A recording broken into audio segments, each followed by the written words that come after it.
kudretim yeter. Ulduzunu, ayını göyde melekler öper.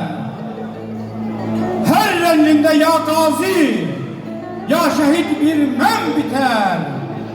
Sen ey istiklalımın ebediyet sancağı, Azerbaycan bayrağı, Azerbaycan bayrağı.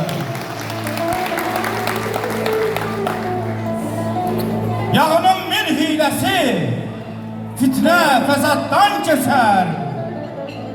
Sen sancılan ucalı, bin yürekten keser. Dağlar yerinden oynar, taşlar elekten keser. Yerlerin nur yağmuru, göylerin göy kuşağı. Azerbaycan bayrağı, Azerbaycan bayrağı.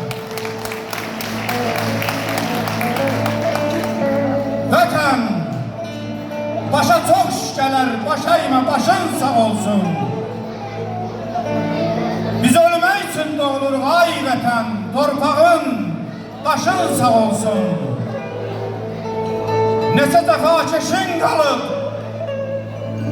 hər evdən bir qoşun qalıb, beşin ölsə beşin qalıb, o qalan beşin sağ olsun.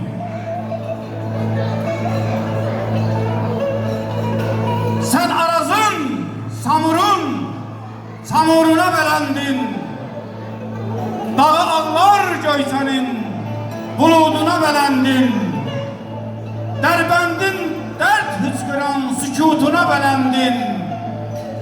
O tayımda Savalan, bu tayımda Şah Dağı.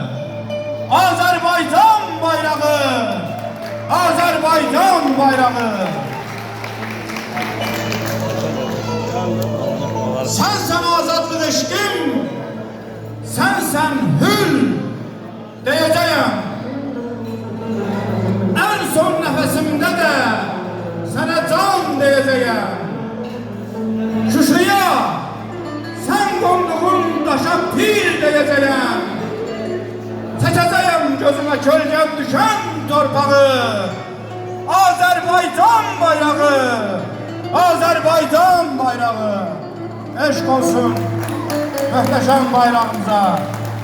Bu muhteşem bayrak kahraman şehitlerimizin mezarı üstünde öz zafer dalgalarıyla gece gündüz şeşik çəkir. Sağ olun.